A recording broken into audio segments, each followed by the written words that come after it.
Hello दोस्तों, तो आज हम जानेंगे कक्षा 10वीं वालों के लिए 2025-26 का जो पेपर त्रैमासिक परीक्षा का होने वाला है उसके लिए हम आज मॉक टेस्ट यानी कि पेपर हिंदी का पेपर फर्स्ट लेकर आए हैं। अगर आप लोगों को हिंदी कक्षा 12वीं में 2025 के त्रैमासिक परीक्षा में फर्स्ट आना है तो अगर हमारी इस वीडियो को जरूर देखिए। हम सबसे पहले आपको MCQ विकल्प करवाएंगे 30 नंबर की पक्की तैयारी, फिर आप लोगों को अति लघु उत्तरीय और लघु उत्तरीय प्रश्न लेकर आएंगे। अगर आप लोगों को हमारा वीडियो पसंद आए तो कमेंट करके जरूर बताइएगा। तो आप लोग वीडियो जरूर देखिएगा और वीडियो नहीं देखेंगे तो आप ही लोग पछताओगे बाद में। सबसे पहले अपन लोग विकल्प करेंगे, फिर उसके बाद लघु उत्तरीय एक क्वेश्चन करेंगे। तो इन क्वेश्चनों को जरूर रट लीजिएगा, यही क्वेश्चन आपको पेपर में रखे मिलेंगे, ये मैं दावे के साथ कह रही हूँ। जल्दी से देख लीजिएगा। अगर आप लोग वीडियो पूरा देखोगे तभी आपको इसका फ़ायदा मिलेगा। इसमें 50 MCQ क्वेश्चन है, जो हर पार्ट के हम 50-50 MCQ लाएंगे, जिसमें से आपके विकल्प हो जाएंगे, रिक्त स्थान हो जाएंगे, एक वाक्य में उत्तर, सही जोड़ी, सब क्लियर हो जाएंगे। तो इसमें आप लोग पूरा वीडियो देखिएगा, जब ही आपको इसका फ़ायदा होगा। तो चलिए आज जान लेते हैं हम MCQ क्वेश्चन। अगर आप लोगों को वीडियो अच्छा लगा तो कमेंट करके बताइएगा। चलिए देख लेते हैं। कक्षा 12वीं वालों के लिए है ये, जिसमें सबसे पहला क्वेश्चन कहता है कि MCQ विकल्प है, जिसमें सबसे पहला प्रश्न कहता है, पहला प्रश्न कहता है कि आत्म परिचय कविता के कवि कौन थे। तो इसके सबसे आत्म परिचय कविता के कवि कौन थे, तो इसका सही जवाब हो जाएगा ऑप्शन बी, सही उत्तर हो जाएगा, यानी हरिवंश राय बच्चन आपका सही आंसर हो जाएगा। अगला क्वेश्चन है 2 नंबर। दूसरा क्वेश्चन कहता है कि हरिवंश राय बच्चन का जन्म किस वर्ष में हुआ था। तो इसका सही उत्तर हो जाएगा ऑप्शन बी, 1907 में। आप लोगों को आत्म परिचय कविता और दूसरी पाठ की कविता, इन लोगों के जितने भी लेखक हैं इनको के जन्म, मृत्यु और इनका मूल नाम, इनके जी याद रख लेना है, और इनका जन्म कहाँ, इनकी रचनाएं, इनसे संबंधित क्वेश्चन ज़्यादा पूछे जाते हैं। जिसमें हरिवंश राय बच्चन का जन्म किस वर्ष 1907 में और कहाँ हुआ था, इससे संबंधित इनकी रचनाओं से क्वेश्चन पूछे जाते हैं। तो चलिए आगे देख लेते हैं जल्दी से। आपका अगला क्वेश्चन है, प्रश्न नंबर 3 है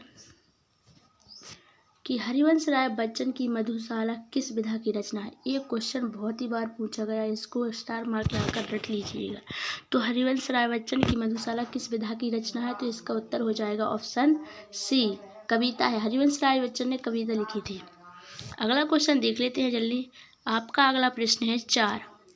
प्रश्न 4 कहता है कि आत्म परिचय कविता किसने लिखी, हरिवंश राय बच्चन ने। तो आत्म परिचय में कवि ने स्वयं की तुलना किससे की थी। तो आत्म परिचय कविता ने कवि ने स्वयं की तुलना अपनी मधु से की थी। इसका सही आंसर सी हो जाएगा। 5वां क्वेश्चन है कि कविता में मधु का प्रतीक क्या है। अब जो कवि ने अपनी स्वयं की तुलना मधु से की है तो उसमें मधु का प्रतीक क्या है, तो इसका सही हो जाएगा आंसर प्रेम और आनंद का प्रतीक है। इसका सही जवाब हो जाएगा प्रेम और आनंद। चलिए अगला क्वेश्चन जल्दी से देख लेते हैं, क्योंकि हमारे पास ज़्यादा टाइम नहीं है। आप लोग ज़्यादा लंबा वीडियो हो जाता है तो फिर देखते नहीं हो और छोड़कर भाग जाते, इसलिए इससे आपका ही नुकसान होता है। आप लोग वीडियो एक बार जरूर देखिएगा। हरिवंश राय बच्चन को भारत सरकार ने किस सम्मान से अलंकृत किया था। हरिवंश राय बच्चन को भारत सरकार ने कौन से सम्मान से, ये क्वेश्चन हर बार पेपर में पूछा जाता है। अगर आप लोग इसको रट लोगे तो आपको त्रैमासिक परीक्षा में फर्स्ट आने से कोई नहीं रोक सकता। हम जितनी भी वीडियो देंगे सारी देख लीजिएगा, और जितने भी हम उसके अति लघु उत्तरीय प्रश्न में देंगे तो सारे पढ़ लीजिएगा। इसका सही आंसर हो जाएगा ऑप्शन बी, पद्म भूषण से भारत सरकार ने हरिवंश राय बच्चन को सम्मानित करो। तो अगला क्वेश्चन है 7वां, आत्म परिचय कविता में किस संग्रह से ली गई है। आत्म परिचय कविता है जो किस संग्रह से ली गई है, तो इसका सही जवाब हो जाएगा मधु कलश से। एक क्वेश्चन को रट लीजिएगा, एक क्वेश्चन बहुत मोस्ट है। चलिए अगला क्वेश्चन देख लेते हैं। आपका अगला क्वेश्चन है 8, कवि के अनुसार मधुशाला का वास्तविक अर्थ क्या होता है। मधुशाला से क्वेश्चन एक न एक जरूर आएगा, देख लेना। इसका सही आंसर हो जाएगा ऑप्शन बी, सुख और प्रेम का स्थान है मधुशाला का वास्तविक अर्थ। अगला क्वेश्चन है 9वां, हरिवंश राय बच्चन का जन्म स्थान कहाँ है। तो इसका सही जवाब हो जाएगा ऑप्शन सी, प्रयागराज के पास लालगंज प्रतापगढ़ में। इन क्वेश्चनों को आप रट लीजिएगा, रट लीजिएगा, रट। हमारी बात एक बार सुन लीजिए, बस आप लोगों को त्रैमासिक परीक्षा में फर्स्ट नंबर आने से कोई नहीं रोक सकता। और आपको जिसको भी, चलिए तो अगला क्वेश्चन देख लेते हैं, जिसमें अगला क्वेश्चन आपका 10 प्रश्न है। 10वां क्वेश्चन है, आत्मपरिचय कविता में साखी का क्या अर्थ है। ऐसे क्वेश्चन बहुत पूछे जाते हैं, इनको जरूर याद कर लीजिए। आत्मपरिचय कविता में साखी का क्या अर्थ है, तो इसमें इसका सही जवाब हो जाएगा प्रेरणा देने वाला गुरु। साखी कौन होता है, तो प्रेरणा देने वाला गुरु। इन क्वेश्चनों को रट लीजिएगा, रट लीजिएगा, रट लीजिएगा। 11वां क्वेश्चन है, कविता में प्याला किसका प्रतीक है। तो आत्मपरिचय कविता में जो प्याला है ना, उसको किसका प्रतीक माना गया है, तो इसका सही जवाब हो जाएगा प्रेम और आनंद पर। आत्मपरिचय कविता हरिवंश राय बच्चन ने जो है वो लिखी, वो सिर्फ प्रेम और आनंद पर ही टिकी हुई है।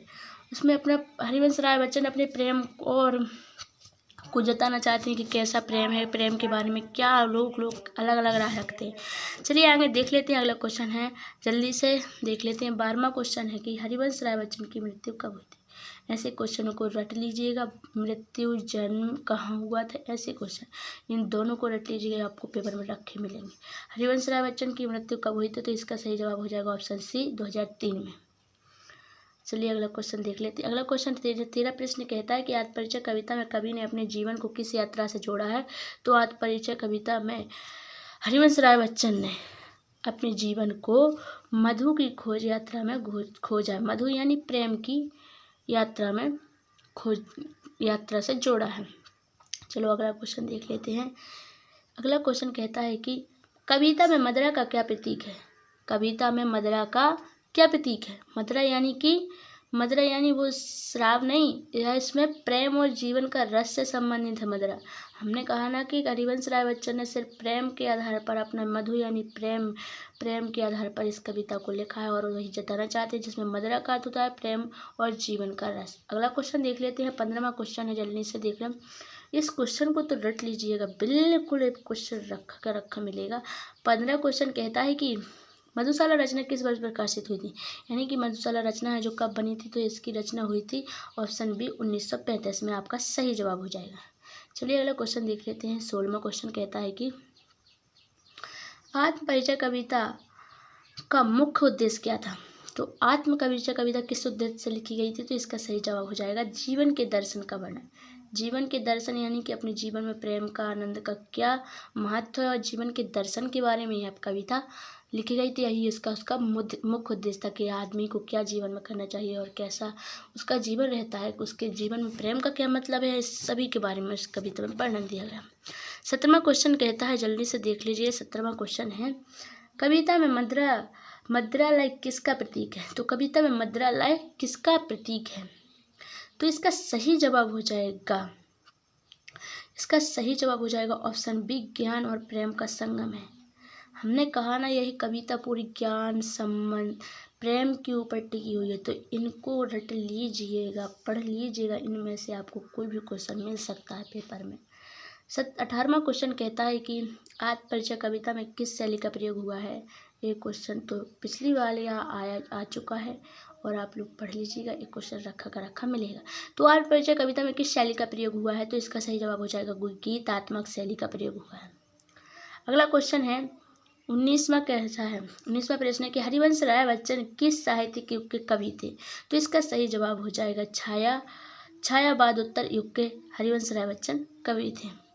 चलिए जल्दी वीडियो को देखते चलते आप लोग पढ़ते चलिएगा। और आप लोग को PDF चाहिए इसकी तो कमेंट करके ज़रूर बताइएगा, हम आपको इसकी PDF दिलाएंगे। तो आप जब आपका पेपर हो एक दिन पहले इसका रिविज़न कर लीजिएगा।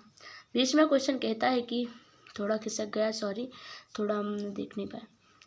20वां क्वेश्चन कहता है कि कविता में मदिरापान का क्या आशय है। फिर आ गया यही क्वेश्चन, इसको घुमा दिया, उसमें आया था मदिरापान का क्या है, अब मदिरापान का आशय क्या है। तो इसका भी सही हो जाएगा प्रेम और आनंद का आस्वादन। आंसर एक ही है लेकिन क्वेश्चन घुमा सकता है, इसलिए इनको अच्छे से देख लीजिएगा।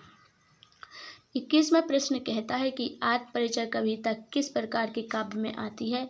तो इसका सही जवाब हो जाएगा गीत काव्य में आती है। 22वां प्रश्न है, हरिवंश राय बच्चन की शिक्षा का प्रारंभ कहाँ से हुआ था। तो इसका सही जवाब हो जाएगा घर पर। उन्होंने घर से ही अपनी शिक्षा का प्रारंभ किया था, कहीं नहीं गए थे, न प्रयाग विश्वविद्यालय का, न काशी विश्वविद्यालय का, कलकत्ता नहीं गए, कहीं नहीं गए, सिर्फ घर पर। अगला क्वेश्चन देख लेते हैं। 23वां प्रश्न आया है, साकी शब्द किस भाषा से आया है? तो साकी शब्द फारसी भाषा से आया है। इसका सही जवाब हो जाएगा ऑप्शन बी, फारसी भाषा से आया। 24वां क्वेश्चन है आपका। अगला सवाल 24 है, जिसमें कविता में मदरा और प्याला किसका प्रतीक है? ठीक है, मदरा है जो प्याला वो एक ही है। इसमें मदरा और का आशय पूछा था, इसमें प्याला किसका प्रतीक है? वो तो एक ही है, प्रेम और आनंद का। हर में यही आंसर हमने कहा था ना कि घुमा कर आ जाएगा। इसमें से आपको ये क्वेश्चन रखा मिल सकता है। ये 2 त्रैमासिक परीक्षा में 4-5 बार से पेपर से आते तो हम इन सबके आपको क्वेश्चन करा देंगे। इसके बाद पेपरों के बाद हम इसके चैप्टरों का हिंदी अनुवाद समझाएंगे। चलो अगला क्वेश्चन है 25वां। आत्मपरिचय कविता में कवि ने किस भाव को अधिक महत्व दिया है? तो आत्मपरिचय कविता ने तो वो तो प्रेम ही पर लिखी है, ये तो इसका ऑप्शन सी सही हो जाएगा, प्रेम भाव पर अधिक महत्व दिया है। 26वां क्वेश्चन है कि हरिवंश राय बच्चन की मातृभाषा क्या थी? तो इसका सही जवाब हो जाएगा अवधी भाषा थी इसकी मातृभाषा। हरिवंश राय बच्चन ने अवधी भाषा को प्रेरित किया था ज़्यादा। अगला क्वेश्चन है आत्मपरिचय कविता में कवि की दृष्टि कैसी है? ये क्वेश्चन तो हर बार एग्जाम में पूछा जाता है, तो इसका सही जवाब हो जाएगा आशावादी। अगला क्वेश्चन है कविता में मदरालय किसके लिए प्रयुक्त हुआ है? कविता में मदरालय किसके लिए प्रयुक्त हुआ है? प्रेम का मंदिर, आनंद का स्थान, जीवन का अंतिम लक्ष्य। इसका सही जवाब हो जाएगा सभी, क्योंकि इसमें प्रेम और जीवन के बारे में ही दिया गया, तो इसके उपरोक्त सभी आंसर हो जाएगा। अगला क्वेश्चन है 29वां। हरिवंश राय बच्चन ने मधुशाला में कुल कितनी रुबाइयाँ लिखी? एक क्वेश्चन तो 50 बार पेपर में, हर बार जितनी बार भी पेपर हुआ हर बार पूछा गया, तो इसका सही जवाब हो जाएगा ऑप्शन सी, 135 रुबाइयाँ लिखी मधुशाला में। अगला क्वेश्चन हो जाएगा 30वां। आत्मपरिचय कविता का मुख्य भाव क्या है? तो इसका सही जवाब हो जाएगा जीवन के उद्देश्य का परिचय, जीवन का भौतिक सुखों का वर्णन, समाज की आलोचना या धार्मिक उद्देश्य। तो इसका सही जवाब हो जाएगा जीवन के सुखों का परिचय कविता का मुख्य भाव है आत्मपरिचय। अगला क्वेश्चन आ गया कविता में मदरा पीने से क्या अर्थ है? मदरा पीना यानी कि प्रेम का अनुभव लेना है। आपका सही जवाब ऑप्शन बी हो जाएगा। ये क्वेश्चन बार रिपीट हो रहा है, इन्हीं क्वेश्चनों को पढ़िएगा और रटिएगा। और हम जितने भी वीडियो लेकर आए इनको पढ़ लीजिए, आपको त्रैमासिक परीक्षा में फर्स्ट आने से कोई नहीं रोक सकता। बस आप लोग कमेंट करके जरूर बताइए कि हमारी वीडियो कैसा लगा आपको। आत्मपरिचय कविता में कवि किससे वार्तालाप करता है? तो किससे वार्तालाप करता है? तो वह है पाठक से वार्तालाप करता है। अगला क्वेश्चन है 33वां। 33 क्वेश्चन कहता है कविता में कवि ने अपने जीवन को कविता में कवि ने अपने जीवन को किस यात्रा से तुलना की है? तो इसका सही जवाब हो जाएगा ऑप्शन डी, मधु की यात्रा से तुलना की है।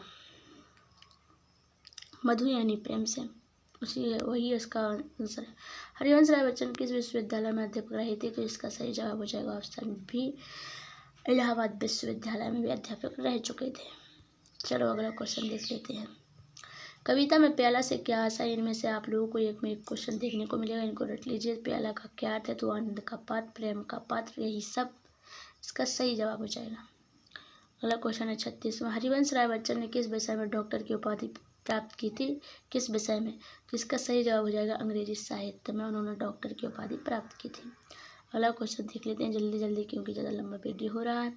आत्मपरिचय में प्रयुक्त मदरा शब्द का साहित्यिक अर्थ है? तो इसका सही जवाब हो जाएगा प्रेरणा और अमृत का। इनका आंसर तो एक है लेकिन क्वेश्चन बदल जाते हैं थोड़ा, तो आप लोग इसका कोनो कन्फ्यूज ना होइएगा कि क्वेश्चन कैसा, अच्छे डटकर हमला कीजिएगा।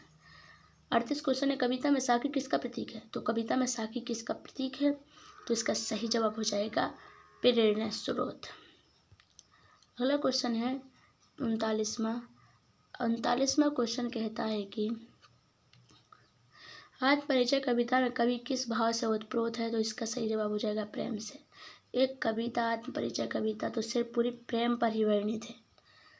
अगला क्वेश्चन है 40वां। 40वां क्वेश्चन कहता है कि मधुशाला रचना की विशेषता क्या है? तो इसका सही जवाब हो जाएगा मधुशाला की रचना की विशेषता क्या है? तो गीतात्मक शैली। इन क्वेश्चनों को रट लीजिएगा, हमारी बात सुन लीजिएगा और रट लीजिएगा। कविता में मदरालय कि जीवन दृष्टि मंत्रालय किस जीवन दृष्टि का प्रतीक है? तो इसका सही जवाब हो जाएगा आध्यात्म और प्रेम का संगम है। अगला क्वेश्चन है 42वां। एक क्वेश्चन तो हजारों बार पूछा गया है, इन क्वेश्चन को रट लीजिए, स्टार मार्क लगा रट लीजिए, चाहे 50 बार पढ़िए चाहे 1000 बार, आपको लेकिन इस क्वेश्चन को रट लेना है। हरिवंश राय बच्चन का असली नाम क्या था? तो इसका सही जवाब हो जाएगा हरिवंश राय श्रीवास्तव। चलो अगला क्वेश्चन देख लेते हैं। 43वां क्वेश्चन कहता है कि आत्मपरिचय कविता में कवि ने किस प्रकार की भाषा का प्रयोग किया है? तो इसका सही जवाब हो जाएगा संस्कृत निष्ठ हिंदी भाषा का प्रयोग किया गया है। अगला क्वेश्चन देख लेते हैं जल्दी से। अगला क्वेश्चन 44 है कि कविता में मधु शब्द किस रस का प्रतीक है? तो इसका सही जवाब हो जाएगा श्रृंगार रस का प्रतीक है। श्रृंगार में प्रेम, प्रेमियों का नायक नायिका के प्रेम का वर्णन रहता है, तो उसी का प्रतीक है। चलिए अगला क्वेश्चन देख लेते हैं 45वां।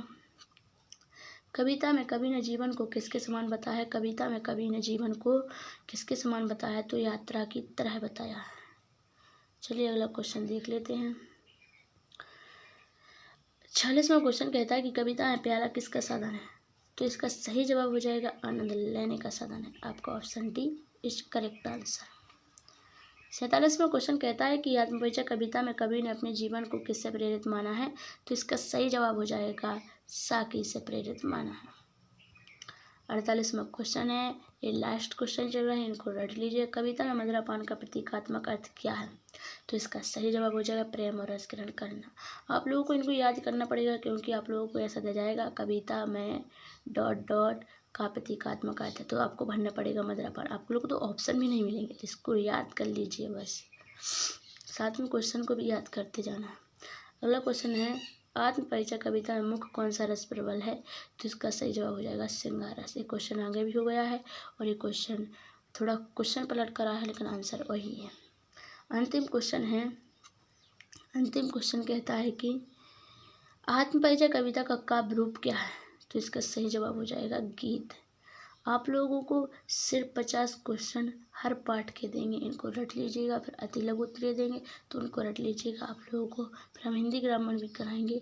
तो अगर आप लोगों को हमारा वीडियो अच्छा लगे तो कमेंट करके जरूर बताइएगा, और हमारे चैनल को सब्सक्राइब किया, ताकि हमारे द्वारा दी जाने वाली 12वीं परीक्षा के लिए जो भी नई अपडेट आए हम उसको पहुंचा सके, तो आप लोगों को सबसे पहले आप लोगों को मिल सका। तो चैनल को सब्सक्राइब कीजिएगा। चलिए मिलते हैं अगले वीडियो में, इनको रट लीजिएगा। और आप लोग इनकी PDF चाहिए तो कमेंट करके ज़रूर बताइएगा प्लीज़। ठीक है, तो फिर मिलते हैं अगले वीडियो में। तब तक के लिए बाय बाय, जय हिंद, जय भारत, धन्यवाद।